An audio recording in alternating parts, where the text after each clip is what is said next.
children from parents, wives from husbands, wiped out entire generations. But lying, that I have never done. The rest are offenses against humanity. Lying is an offense against yourself. I am the head of the Santa Blanca organization, which you call a cartel. I had a dream.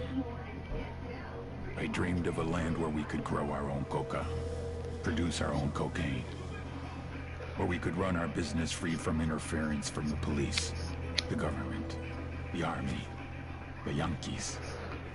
In my dream, a woman's voice asked me, Sueño, mijo, what if you had your own country?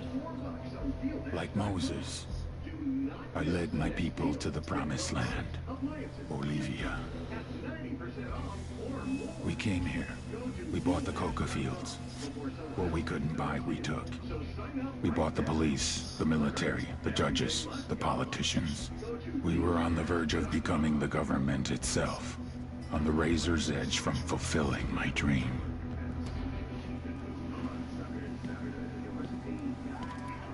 Of creating the narco-state.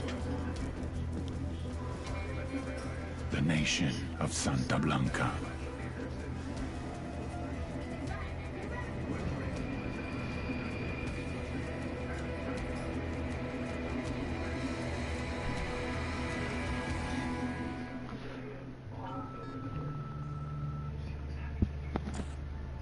Last week, a crude explosive detonated outside the U.S. Embassy in La Paz, Bolivia.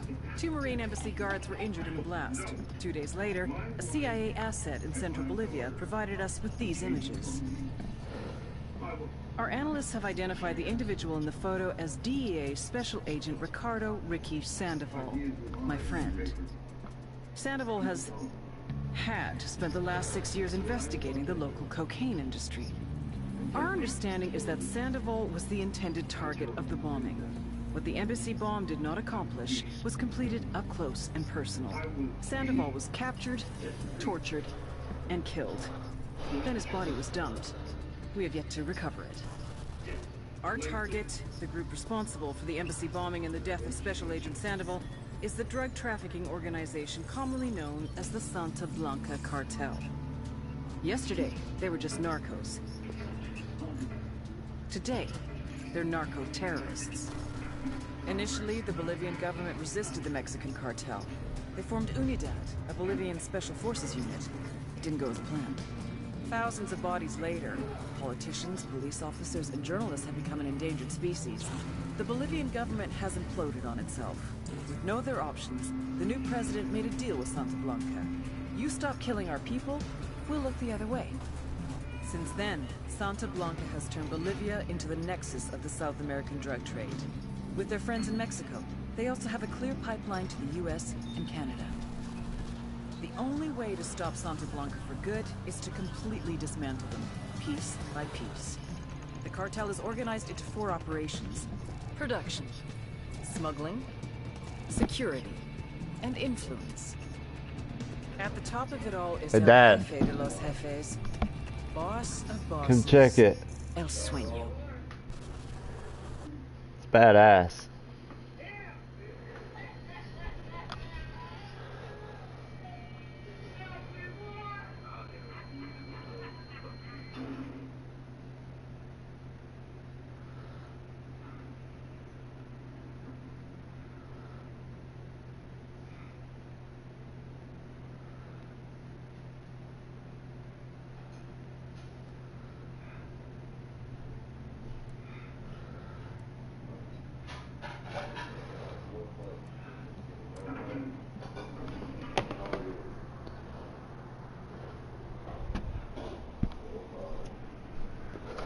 So, to catch you up on what that cutscene was about at the beginning, El Sueño Jefe is the leader of the Santa Blanca cartel. He thinks of it as an organization. And he said, as we know it as, he knows it as an organization. We call it a cartel. You can have some. You're burning them, by the way.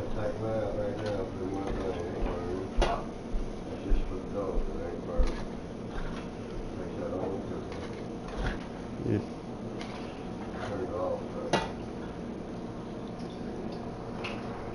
Oh, there went one.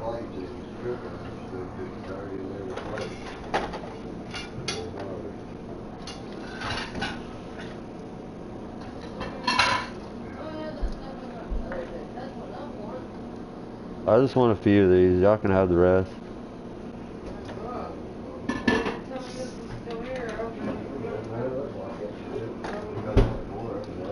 You want any, Dad?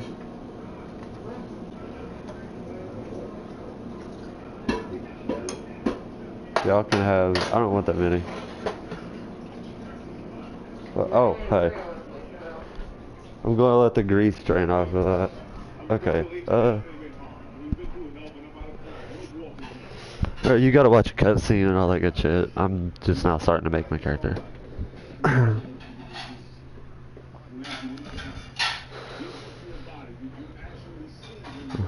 It's the same, me too, that's why I wanted to get into it real fast.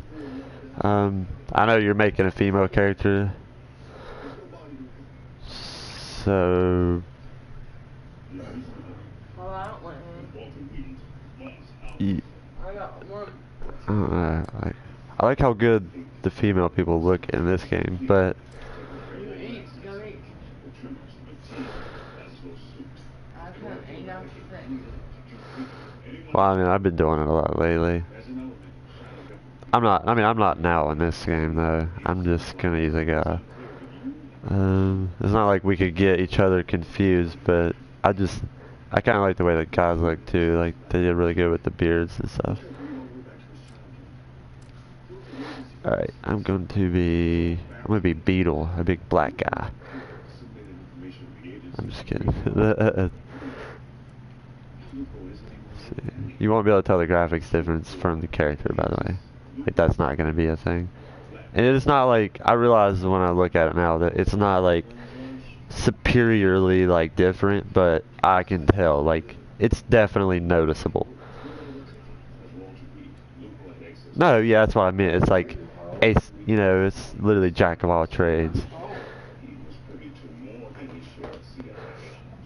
I don't want that many. Yeah, eat some of those. Okay, go ahead. I'll mute my mic.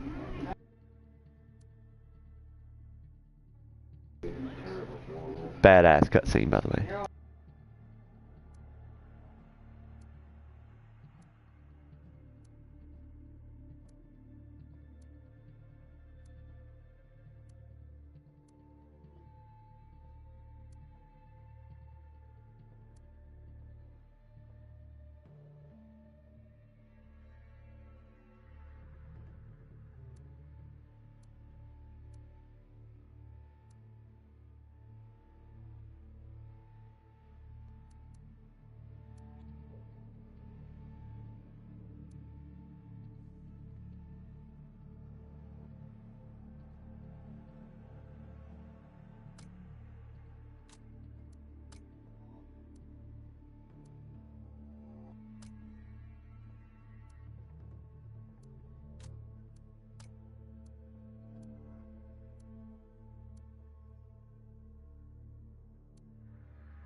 That was badass, wasn't it?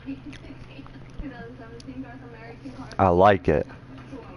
Yeah, I like to know like why the criminal's doing what they're doing, you know. It makes sense. He wants to make a brighter future for his family and shit. Exactly. He's a complete whack job. He literally believes he's doing it for a god, pretty much.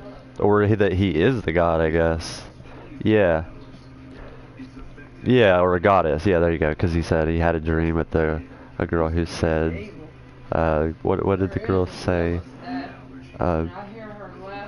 What was his name again? Oh yeah, she said Sueño Mijo. And then, yeah, whatever else she said. Yeah, what if you had, yeah. So he brought them to the promised land. By the way, it would never happen because guess what's in Bolivia? You never guess. Oh wait, never mind. No, that could happen. I guess this game makes sense now. I don't know why I was thinking that's Brazilian though. I was thinking of the BOPE. What? Oh yeah, I mean he's definitely would be strong enough. But I mean you wouldn't be able to start it out. You would have to already be strong. Yeah, like you'd have to already be like army strong. Yeah, I think that's what he did. Oh yeah. Even if they're not badass, they got so many numbers.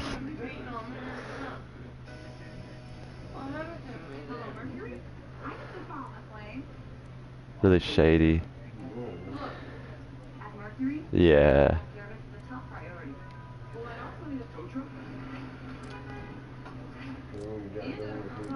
Right.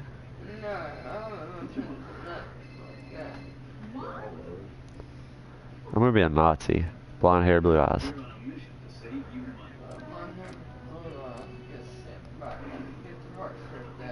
Right, yeah. Oh dude, they actually added more facial details. I mean, yeah, yeah. I know, I like how you can see the pores in his skin, like, everywhere. That's awesome. I just can't believe how bad the beta was. No. It was so bad, dude. That was like the worst beta I think I've ever played with you, except for, drumroll, guess what it was? The other Ghost Recon game. They're really bad at making betas. Remember how bad it was? But it was, I don't know, it was fun though because we had the really cool, like, the moving tactics, like where you could like dive and roll and yeah, but people started ruining it for me. I'm not naming any names, but you know, Snoop Loop. Yeah. Yeah, that's gonna be our code word for him, Snoop Dogg. We'll just call him Dog. There we go. Doggy Doo. He's like literally a fucking soldier, even in video games, down to the fault. Starts blowing people up. Like, what the fuck? I know. I think I already know that he's good enough to do what we do. I think he chooses to do the shit he does. Well, he doesn't, or he hasn't learned how, so it's, I don't know. He doesn't want to take it serious. That's what I think. Yeah.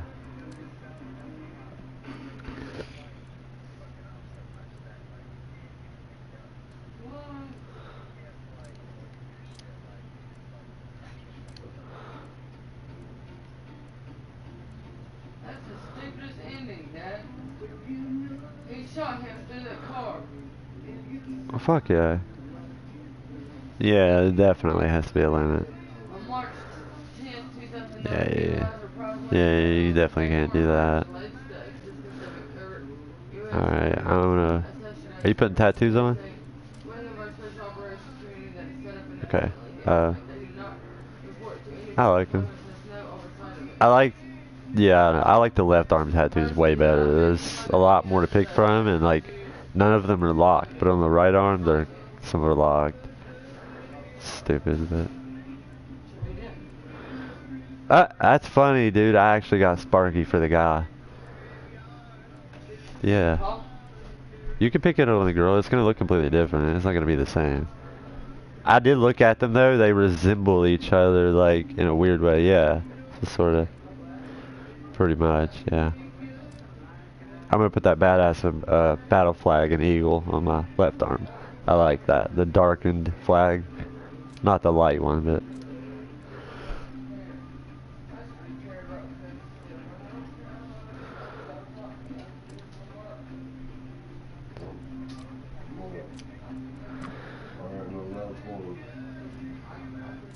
Oh my god, I gotta get this fucking ghillie suit off. I can see nothing.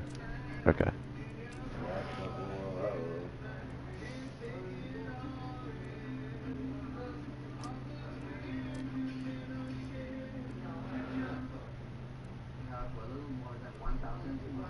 Which vest do you like, by the way? I think I really actually like either the IBA or the 511 Tactic plate carrier.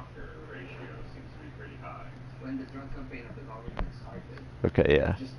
It's like the two before the heavy, you know, the stupid shoulder pad one. That looks stupid to me, but that's just me. Look badass, or yeah. Like that's like a badass, but more of a rushing badass. Otherwise, you look stupid. Exactly what I was gonna say. Yeah. I've been picking at it. Yeah. I'm trying. I gotta do this shit at the same time.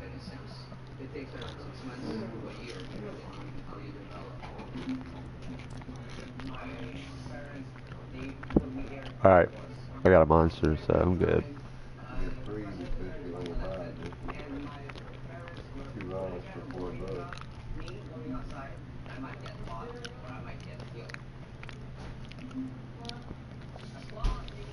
Dad, which pants do you like better? There really isn't any good ones, so I'll let you pick. I got that one, this one, that one.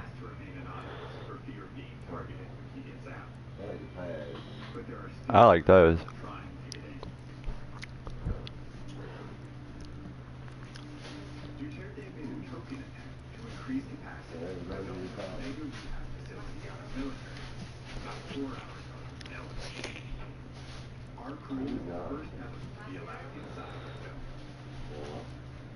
It's a big complex divided into four phases. Each phase can occupy a maximum of 2,500 patients. I know other centers in the world that have the same Multicam black. Are you there, Chris? Oh wait, you went to get a drink. Never mind, never mind. This has been reinforced, yeah. I mean, the whole thing is just, they're doing their best, but this is held together very precariously, to say the least. Might have reconsidered going up those stairs so that it seems at first. The entire structure is just kind of floating. Jesus Christ. They built it in 3 months. They built this whole thing in 3 months. These are all prefab. Expect that this is a temporary facility, that at the end of the day, when the facilities are no longer needed, they can be given to the military for whatever purpose they may deem necessary. 6 years maybe, and you know how it could be 6 years is the length of a president's term, right? Yeah. You just pick that number out of thin air there. It's up to the next administration of what I'm thinking of. So on one hand, a 10,000 bed mega rehab facility is undoubtedly a good thing, especially when compared to the violent alternatives. But on the other, it's a patchwork solution. It's a band-aid. They said as much. They're building it on the fly, kind of popsicle sticks and chewing gum. Even at full capacity, this facility will only address the needs of a few. For every addict admitted, there are still 100 on the streets fearing for their lives.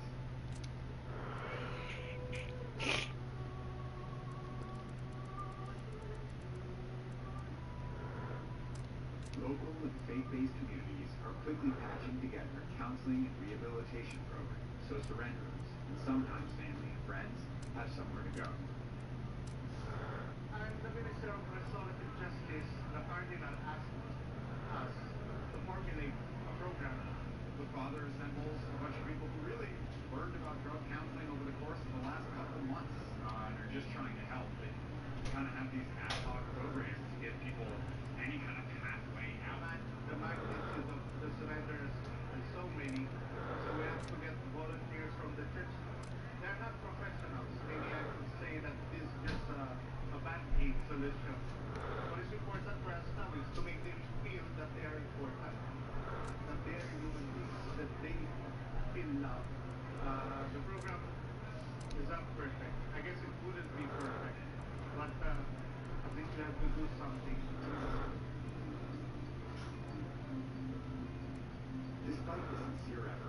church, the communities, and the doctors to provide rehab programs, it's not enough.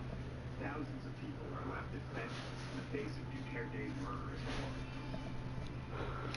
Human rights organizations insist that the ongoing loss of life from extrajudicial killings must stop. Though with Duterte's approval rating holding steady around 80%, who in the Philippines is going to challenge him? Are you back, man? Stop until the last drug lord is below the ground.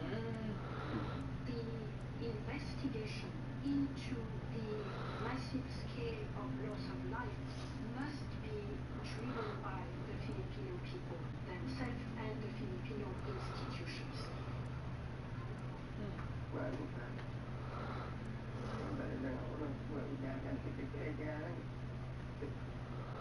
Oh.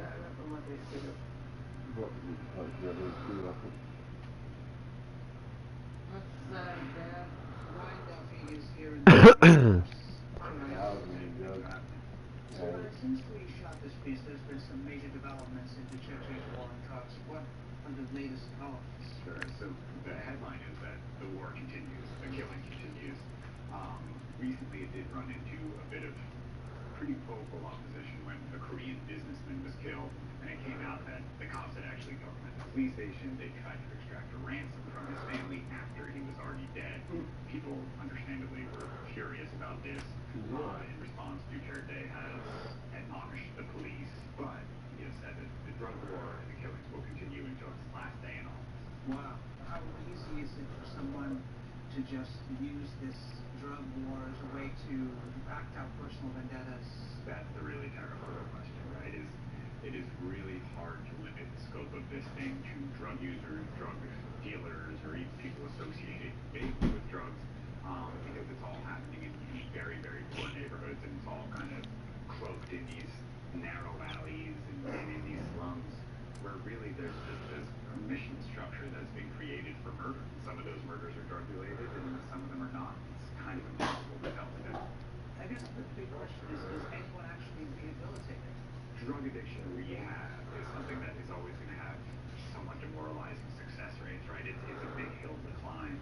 In the Philippines in particular, you're dealing with folks who were scrambling to solve this problem. Some of the rehabs we went to had drug counselors who were doing their best, but became drug counselors 3 months ago, in response to this drug war and this surge of people looking for help. And it's tough, right? We're talking mostly about methamphetamines here, crystal meth in particular, they call shabu.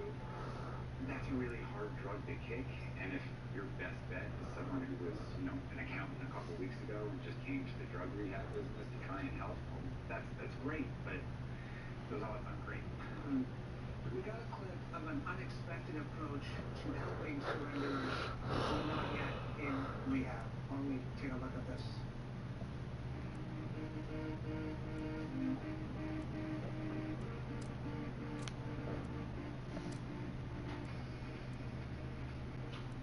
So how did you first get involved in this kind of program, Zumba for Surrenders?